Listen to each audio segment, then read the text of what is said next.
नमस्कार, स्वागत है आपका हिस्ट्री फॉर यू में, जहां हम आपको इतिहास की उन घटनाओं के सफ़र में ले चलते हैं जिन्होंने लोगों के दिलों और दिमाग पर अपनी एक अलग छाप छोड़ी है। आज की कहानी में हम आपको बताएंगे भारत भूमि का सरताज कहे जाने वाले कश्मीर का खूनी इतिहास।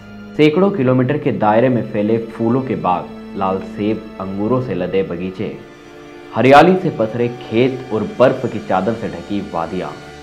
एक तरफ माता वैष्णो देवी का दरबार है तो दूसरी ओर हरियाली और बर्फीली वादियों के बीच हल्की ठंड की लहरें। यह धरती पर उस स्वर्ग की निराली छटा है जिस पर आतंक का साया पिछले 800 साल से मंडरा रहा है। कश्मीर के गौरवशाली इतिहास पर खिंची आतंक की रेखा और आज़ादी के बाद मिले कई जख्मों की दास्तान एक बार फिर फिजा में तैरने लगी है। वजह है कि 26 अक्टूबर की वह तारीख आ गई है जब आज से 76 साल पहले संगीनों के साए में धरती के स्वर्ग का भारत में विलय हुआ था। वह तारीख थी 26 अक्टूबर 1947। इसी तारीख को जम्मू कश्मीर के अंतिम डोगरा सम्राट महाराजा हरि सिंह ने कश्मीर के भारत में विलय के पत्र पर हस्ताक्षर किए थे। आज़ादी के समय अंग्रेजों की कुटिल चाल ने जब भारत के 2 टुकड़े कर दिए, तब कश्मीर ने मजहब के आधार पर बने पाकिस्तान की जगह भारत को चुना। इससे बौखलाई पाकिस्तानी फौज ने पठानी काबिलों की मदद से कश्मीर पर धावा बोल दिया था। तब महाराजा हरि सिंह ने भारत से मदद मांगी थी।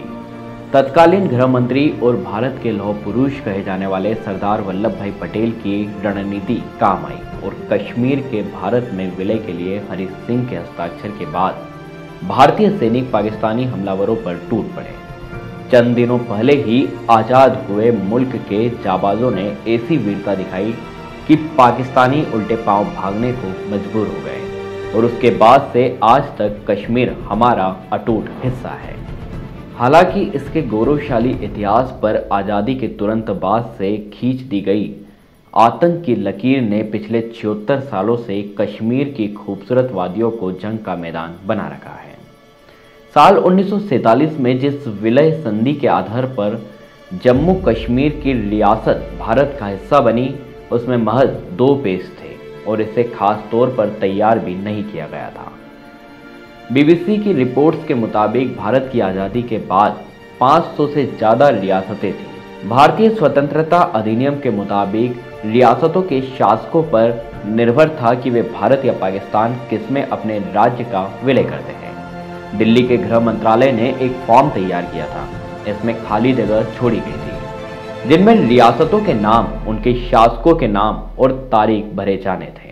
ऐतिहासिक रिकॉर्ड्स की माने तो कश्मीर के लाखों लोगों ने आज़ादी के बाद भारत या पाकिस्तान में से किसी में भी शामिल नहीं होने की मांग की अपने अंतिम महाराजा हरि सिंह से की थी।